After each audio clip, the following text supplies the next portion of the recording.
Vegans, the heroes of our time. Our programs offer many languages. Please visit suprememastertv.com/schedule. The uplifting of the glacial equatorial base rock that formed the Rwenzori Mountains is the only geological occurrence of its kind on the entire African continent. The Rwenzori Mountains, Africa's Mountains of the Moon, Part 1 of 2. Continue watching to find out more. With open arms, the citizens of Uganda say, Habari, that means hello in Swahili. Virtuous viewers, I am Ashraf. The luminous Ugandan people wish that you be blessed with the light of divine wisdom. We are delighted to have you join us for part 1 of the 2-part series, The Rwenzori Mountains, Africa's Mountains of the Moon. At the heart of incredible Africa lies a mountain range of incomparable beauty, rising from the sprawling wild of the equatorial continental interior. Steamy jungle mists partially obscure its permanently snowy caps. Indeed, the Rwenzori mountain range is a special and legendary place. It serves as a natural border between the two great nations of the Democratic Republic of the Congo and Uganda. The Rwenzori Mountains are within the Albertine Rift Valley and include the Rwenzori Mountains National Park in southwestern Uganda and Virunga National Park in eastern Democratic Republic of the Congo. They are the highest range in Africa and home to the continent's 5th tallest peak, Mount Stanley, at 5,109 meters or 16,762 feet. The ranges are notable for their splendid alpine scenery and spectacular equatorial glaciers. Their uniqueness is owed largely to a combination of high altitude and the range's immediate proximity to the equator. Ancient Greek geographers were always curious about the source of the Nile, and a number of expeditions failed to find the source. An ancient tale tells of a 1st century AD Greek merchant named Diogenes, who made the arduous trek inland from Rapta in East Africa for 25 days to reach the Rwenzori Mountains. He believed that he had chanced upon the source of the famous Nile River, the lifeblood that had sustained the ancient civilization of Egypt for thousands of years.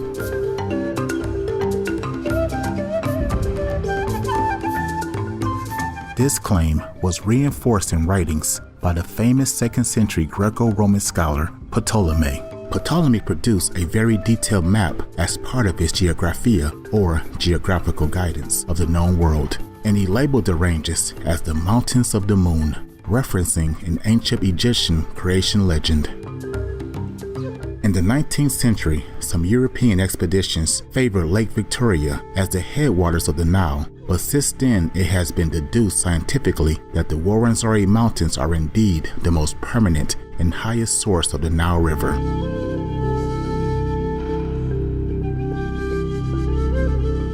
We'll be right back after a contemplative walk in the garden. Please stay tuned to Supreme Master Television. Be veg, go green to save the planet. Welcome back to the Rwenzori Mountains, Africa's Mountains of the Moon, Part 1 of 2.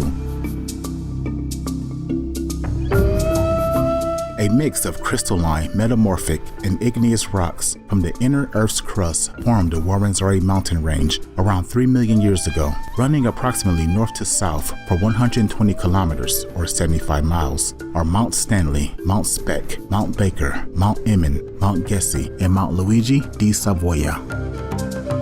This collection of 6 magnificent massifs or ridges are accompanied by a series of smaller rises covering around 1,000 square kilometers or 100,000 hectares. The Rwenzori Mountains National Park was established by the Ugandan government in 1991 to ensure the mountainous region's ongoing protection by law and to monitor the numerous vulnerable and endangered species that live within the area. The Virunga National Park in the Democratic Republic of the Congo borders the Rwenzori Mountains National Park. Virunga National Park holds the distinction of being Africa's first national park. Initially established in 1925 and named Albert National Park, the park was renamed Virunga National Park in 1969 and today is renowned for its efforts to protect mountain gorillas.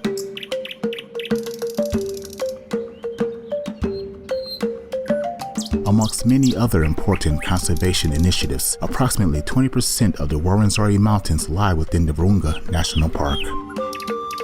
The Virunga National Park was designated a UNESCO World Heritage Site in 1979, and the Rwenzori Mountains were also listed by UNESCO in 1994.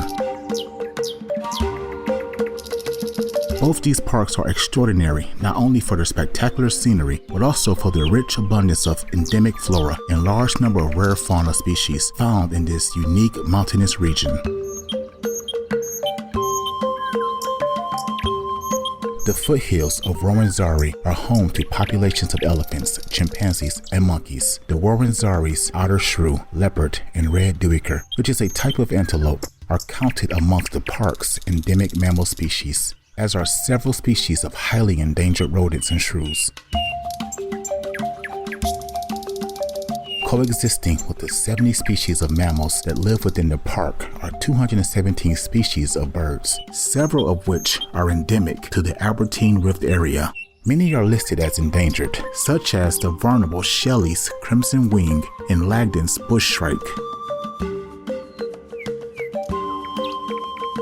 Most of the Rwenzori's bird life can be found within the forested area, that is, between the altitudes of 1,800 and 2,500 meters, or 5,900 and 8,200 feet. These birds include the Rwenzori turuko, the barred long-tailed cuckoo, the long-eared owl, and the blue-headed sunbird.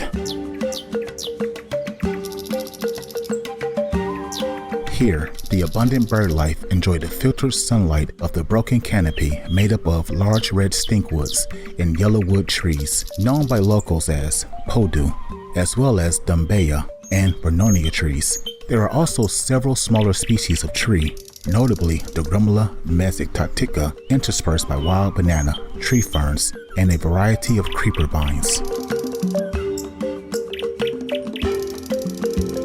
Let's not forget the amazing three-horned chameleons, which can be seen darting around from branch to branch. They're tiny little creatures that have a lifespan of approximately 10 years, and they're quick as well. The three-horned chameleons have special rotating eye sockets, giving them 360-degree vision without moving their heads at all. How clever is that?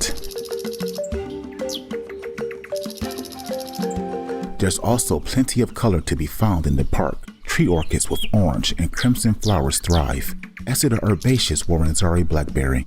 Both can be found tucked in the forked branches of many trees, not to forget the Helichrysum everlastings, and many others. In fact, the Rwenzori Mountains are home to Africa's richest and rarest collection of montane, that is, plants found at high altitudes. They are mostly only found on the slopes of the Rwenzori Mountains. Climbing higher brings a change in scenery, as the forest foliage gives way to some sturdy bamboo whose fallen leaves provide a soft, natural carpet. There are also some swampy areas which provide ideal conditions for the giant lobelia plant to thrive. Where the slopes become rockier, the bamboo is superseded by the much hardier acanthus-like shrubs. Heather begins to be seen on narrow ridges, and at higher altitudes it begins to attain giant proportions.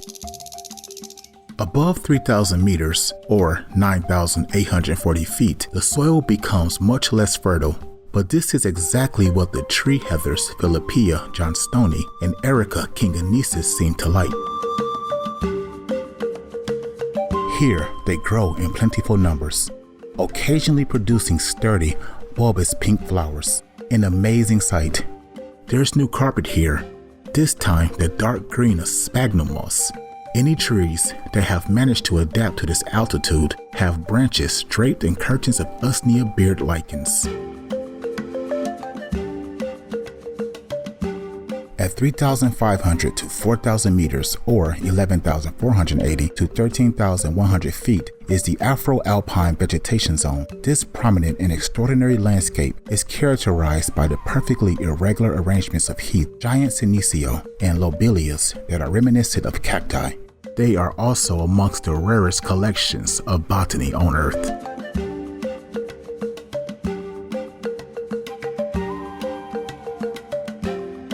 Carex tussock and rushes dominate the bogs and lake verges, while St. John's wort and heather can also persist at chilling heights.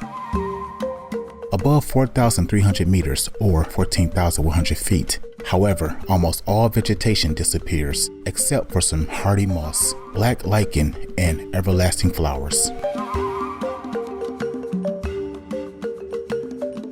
Somewhere between 5.3 to 2.5 million years ago in the Pliocene epoch, the mountains were pushed up in what is known as the Pliocene rise of the Rwenzori Mountains. The rise also separated the Paleo Lake, Oberica, forming Lake Albert and Lake Edward that now bookend the mountains. The uplifting of the glacial-equatorial base rock that formed the Rwenzori Mountains is the only geological occurrence of its kind on the entire African continent.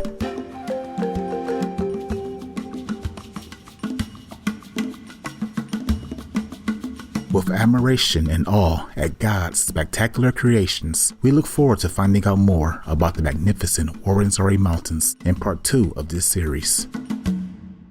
Wonderful viewers, it's been a pleasure to have you with us today. Join us again on Friday, June 11th, for part 2 of the Rwenzori Mountains, Africa's Mountains of the Moon.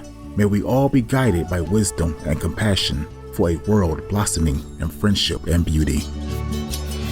Our programs offer many languages. Please visit suprememastertv.com/schedule and suprememastertv.com/NB. Nos programmes offrent plusieurs langues. Veuillez visiter suprememastertv.com/schedule et suprememastertv.com/NB. Nuestros programas ofrecen varios idiomas. Visiten suprememastertv.com/schedule и suprememastertv.com/NB. Наши программы предлагают много языков. Пожалуйста, посмотрите suprememastertv.com/schedule и suprememastertv.com/NB. Be vegan, repentant, save your soul.